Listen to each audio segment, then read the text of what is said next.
Olá, corretores e corretoras. Me chamo Karine, sou corretora já há 16 anos, atuo no ramo imobiliário como corretora e hoje como gestora. Hoje a gente vai fazer uma aula pocket sobre como se faz uma transação imobiliária na prática. A gente vai falar dos tópicos do recebimento do lead até a entrega das chaves.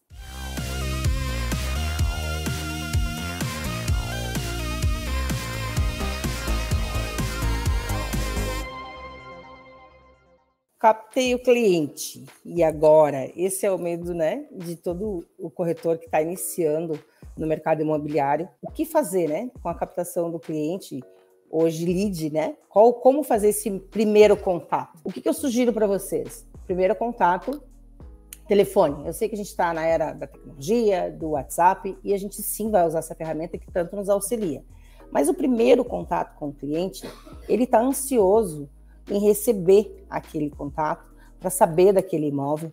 Então, sai na frente e liga para esse cliente e dá as informações assertivas para ele. Conversa com ele. Com certeza você vai ter muito mais chance com esse cliente do que só simplesmente mandar um WhatsApp. O WhatsApp ele pode ser uma continuação, né, da nossa conversa. Dentro dessa conversa, a gente precisa investigar. Investigar como, né? Eu preciso saber desse cliente o que ele busca? Qual é, vamos dizer assim, a dor dele, né? Ele vai casar, ele vai ter um filho, ele se separou, ele quer mudar, ele está mudando de cidade. O que ele precisa e qual é o motivo, né, dessa aquisição, dessa busca dele?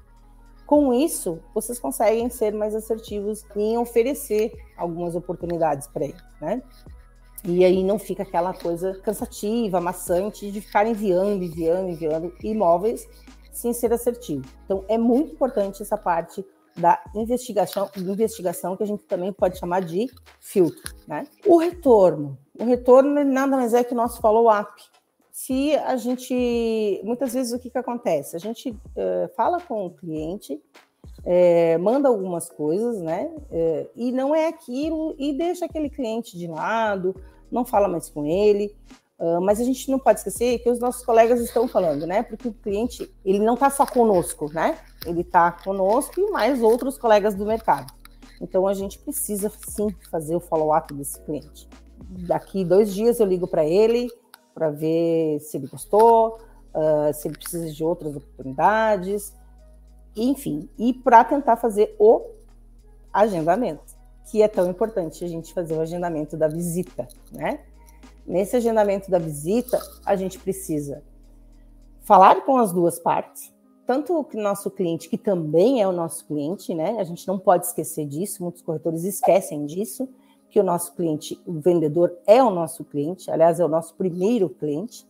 Então, nós temos que alinhar com as partes, o cliente vendedor e o cliente comprador, né? Alinhado, feito esse agendamento, com a tua agenda, a agenda do teu cliente, a agenda do cliente vendedor, a gente parte para a visita. O que é importante, assim, alguns pontos na visita? Primeiro, nós precisamos chegar antes. Independente do que aconteça, nunca chegar com o cliente ou chegar depois do cliente. Isso é quase que inadmissível, né? A gente precisa chegar antes, a gente precisa conhecer aquele imóvel que a gente vai mostrar. Então, se porventura você está em uma imobiliária que tem muitos imóveis e você não consegue conhecer toda a carteira, o que você faz? Você agenda com 1 hora de antecedência, mais ou menos, com o cliente vendedor, vai até a visita, né? Chega 1 hora antes, conhece o imóvel, fala com o proprietário do imóvel, com o cliente vendedor, sabe as características daquele imóvel, as peculiaridades do imóvel, para que quando o teu cliente comprador chegar, você está bem já situado naquele ambiente e conversou já com o vendedor para passar as informações mais assertivas. Chato que é, né? Você chegar, a gente precisa primeiro se colocar também no lugar dos clientes, né? Se eu for lá agora para ver um imóvel com um corredor que não conhece o imóvel, e ele chega junto comigo, chega depois, não sabe nada daquele imóvel, pergunta onde fica a garagem, qual é a posição solar, e a gente não sabe esses pequenos detalhes, porque o nosso cliente, quando ele está fazendo visita, ele quer saber a posição solar, quer saber da vizinhança, isso tudo a gente precisa saber, essas informações, para passar segurança para o cliente e para, né, o cliente te enxergar como um profissional, como de fato você é, né? Você está iniciando na carreira, não tem problema, segue esses passos, o corretor ele precisa ser investigativo, sempre. Nunca se contentar, tá aqui essa informação. Não, vai no sistema que você vai ter lá da imobiliária, veja as informações, dê esse bate, fala com o cliente vendedor, para que você consiga ter essas informações bem concretas para passar com segurança para o teu cliente comprador, tá? Vamos lá, fomos na visita, correu tudo certo, eu conheci o imóvel, eu sabia as informações, o meu cliente gostou. E aí veio a proposta. E agora, o que eu faço? Como eu vou lidar com isso, né? Então, é importante falar que cada imobiliária, ela tem uma política de trabalho. Algumas imobiliárias, ainda mais para quem está iniciando na profissão, né? Algumas imobiliárias, o gerente faz a proposta, ou o proprietário, ou chama junto o corretor. Quando o corretor já tem um tempo, ele mesmo já passa a proposta para o cliente, tá? Então, como funciona? O teu cliente vai assinar uma ficha de proposta, é importante que você leve também, é bom falar, que você leve na visita uma ficha de visita para o cliente assine para você, que ele visitou aquele imóvel. Por quê? Porque ele é uma segurança para você, que foi você que mostrou, você que levou, né, esse imóvel ao conhecimento do cliente. A ficha de proposta é a mesma coisa. O cliente assina ou encaminha um e-mail, né, do e-mail dele, com a proposta que ele quer fazer naquele imóvel. A proposta, ela precisa ser clara, né? Que tipo de proposta? É vista, financiamento bancário, eu quero colocar meu carro, eu quero dar um ato, vou fazer tanto financiado, quero dar um ato, 2 parcelas, enfim, isso tem que estar tudo muito bem explicado dentro da proposta. Por quê? Porque nessa proposta a gente vai passar para o cliente vendedor. Então a gente precisa de todas as informações de como aquele cliente quer pagar, o que ele de repente quer que deixe no imóvel ou que tire, enfim, todos os detalhes. A gente tem que, como eu falei no início, a gente precisa se colocar no lugar do cliente, ver como se fosse nós, né? Nós fôssemos lá para comprar aquele imóvel. Então, assim, a gente precisa, sim, dessas informações bem detalhadas no e-mail, tá? Ou na ficha de proposta. Sobre o pagamento, né? Pagamento à vista, financiamento, também tem que estar bem explicado isso, tá? Bem especificado isso. Financiamento, pagamento à vista. E aí, claro, com certeza, se for um pagamento à vista, o teu cliente comprador, ele vai sim pedir um desconto. Digamos que o meu cliente opte por um financiamento bancário. E agora? Eu não conheço nada, estou iniciando agora, o que eu preciso pedir, né? Se você quer seguir, né, como autônomo, você tem que ter essa noção, né? Pessoa física, quando for fazer um financiamento bancário, eu preciso dos documentos de RG, CPF ou CNH dele, né? Certidão de estado civil atualizada, e lembrando que a atualização ela vale por 30 dias, então a certidão dele de estado civil tem mais de 30 dias, eu preciso sim tirar outra certidão. A escritura pública de pacto antinupcial. Isso vale, gente, só para quem é casado com comunhão universal de bens, tá? Um comprovante de residência e um comprovante de renda. E depois, com os documentos em mão, se faz o contrato de compra e venda e aquele contrato depois segue para o financiamento bancário, tá? E aí a gente faz uma aprovação com os correspondentes bancários, faz a aprovação de crédito dessa pessoa, e aí ali vai ser pedido mais documentos, documento imóvel, documento operador, vendedor, que eu já vou falar em seguida para vocês, tá? O contrato, né, do financiamento bancário junto à instituição que o teu cliente escolher, ele tem poder de escritura, né? Então ele não precisa ser lavrado uma escritura.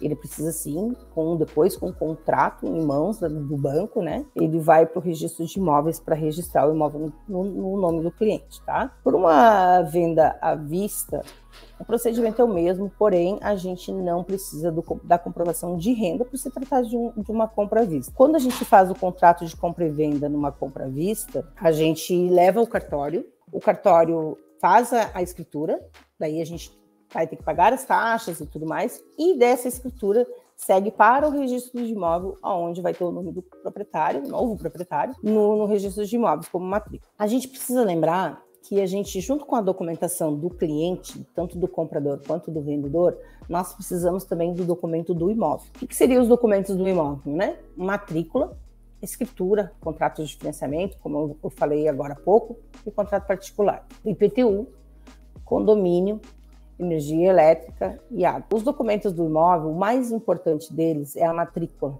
A gente solicita a matrícula no registro de imóveis, uma matrícula atualizada de ônus e ações, para ver se aquele imóvel não tem pendências, não está alienado ao banco, enfim. E a gente precisa pegar as negativas de condomínio, de IPTU, porque o imóvel não pode ser passado para o próximo proprietário com dívidas, né? Tá, Karine, mas esse imóvel ele é financiado pelo banco já e ele está sendo vendido. O que acontece? O banco emite um termo de quitação, esse imóvel ele é quitado e ele é repassado o saldo que sobrou para o vendedor. Vamos lá, um exemplo bem prático. Nós temos um imóvel de 200 mil e ele tem um saldo devedor de 50 mil reais, tá? E eu sou a cliente, estou comprando. Esse imóvel está alienado ao banco, né? Tem um financiamento lá, um saldo de 50 mil reais. O que acontece? Eu vou financiar ele também. Então, quando eu entro com o financiamento, é pedido também antes a carta de quitação. O próprio banco faz esse pagamento, né? Quando libera o crédito do comprador. Ele libera o crédito, paga os 50 mil, paga o saldo lá, 50 mil, e vai dar o restante dos outros 150 mil que sobrou para o cliente vendedor, tá? Então não tem problema nenhum do imóvel ser financiado. A gente consegue sim financiar, comprar um imóvel que tenha financiamento e um saldo devedor, tá? Então, quais as taxas a recolher, Karine? Se eu comprar o imóvel e pagar o valor do imóvel? Não. Isso tem que ficar bem claro para o nosso cliente, né? Que além do custo do imóvel, a gente precisa ter as taxas. Mas normalmente os clientes, na grande maioria, não sabem qual vai ser o custo dessas taxas, né? Eles sempre nos indagam sobre isso. Então, o custo ele varia, vai de 4% a 5% do valor do imóvel que ele está comprando. Então, a gente vai recolher o ITBI, que é um imposto municipal, e esse imposto tem prefeituras que cobram 2%, prefeituras que cobram 3%, em Florianópolis se cobra 2%. Então, o ITBI é uma taxa municipal, ele é preciso recolher, ele vai ter o custo com recolher o ITBI, pegar os documentos, depois ele vai ter que entrar com o contrato de compra e venda, com o ITBI recolhido, ele vai ter que entrar no cartório solicitando a escritura, que também é mais um custo. E o FRJ. A escritura e o FRJ a gente paga no cartório. O cartório de notas vai fazer a escritura e depois encaminhar para o registro de imóveis, aonde nós vamos fazer vai ser registrado no registro de imóvel esse novo proprietário, e onde vai ter o número de matrícula com o nome do novo proprietário. Aí, essa é mais uma taxa. Taxa de financiamento, quando existe o financiamento, isso vai dentro do próprio financiamento, e a taxa de corretagem. Só que a taxa de corretagem aqui, eu coloquei aqui, mas na verdade ela não é paga pelo comprador, né? Isso normalmente o que acontece? A taxa de corretagem, ela tem algumas práticas de mercado, construtoras variam de 3,5% a 5%, e quando é imóvel de terceiros, de 5% a 6% a taxa de corretagem. Só que essa taxa de corretagem ela é paga pelo cliente vendedor. E, normalmente, né, se prevê isso em lei, que a taxa de corretagem ela vai já no contrato de compra e venda, com o nome da imobiliária, com o nome do corretor, enfim, que fez a transação imobiliária, e a taxa de corretagem. Quando é repassado os valores para o vendedor, já se repassa os valores já para a imobiliária ou para o corretor que está fazendo a negociação. Essa é a prática correta de se fazer. A entrega das chaves, né? A entrega das chaves é um momento muito esperado. Tem algumas particularidades quando é imóvel na planta e quando é imóvel de terceiro. Acho que o imóvel na planta, vamos supor que eu compre um imóvel para entregar dia 1º de janeiro de 2023. Legalmente falando, né, juridicamente falando, a construtora tem um prazo legal de até 180 dias após esse prazo para entregar esse imóvel, ou seja, 6 meses.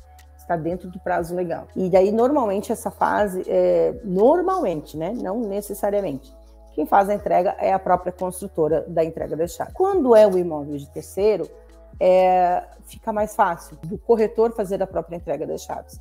Isso é alinhado em contrato, né? Juridicamente falando, o cliente tem até 90 dias para fazer a entrega desse imóvel. Mas isso varia muito de mercado para mercado, né? Na prática, por exemplo, onde eu atuo, em Florianópolis, geralmente é 30 dias, tá? Mas isso é um acordo que pode fazer entre as partes. No pós-venda, nesse requisito pós-venda, Aqui chegou o final, a nossa trajetória de pegar o lead e fazer a venda, e aqui é a tão esperada entrega das chaves. Eu sempre digo que a venda, ela não termina na entrega das chaves, ela inicia, porque você tem que ter como política de trabalho tua, fazer um pós-venda, né? Cuidar daquele cliente, porque você fez todo o trabalho até aqui, e com certeza ele vai fazer outras aquisições, ou se não for, ele vai te indicar. Com certeza. Então, o pós-venda é muito importante. Então, seja amigável com esse cliente que fez a compra com você, escolheu você entre tantos corretores, você conseguiu achar o imóvel para a família dele, o imóvel ideal. Então, retribua com carinho isso, né? Aí, cada corretor tem um método, né? Uns compram flores, outros compram um champanhe, compram uma caneta, mas faz aquele momento, isso é simbólico, faz aquele momento agradável da pós-venda, da entrega das chaves. E dali 1 mês, 2 meses que o cliente está no imóvel dele, liga para ele e se identifica, né? Aqui é a Cariri, tudo bem? Eu tô ligando para saber como vocês estão, se adaptando na sua nova casa, enfim. Seja amigável, traga as pessoas para você. Com certeza você vai ter mais indicações e com isso você vai ser conhecido com o melhor marketing que tem, que é o boca a boca. Fica aqui a minha dica para vocês. A gente tem aula agora nessa quinta-feira. Esse material vai estar disponível para vocês aqui no QR Code, é só fazer download. E é isso. Espero que vocês tenham gostado.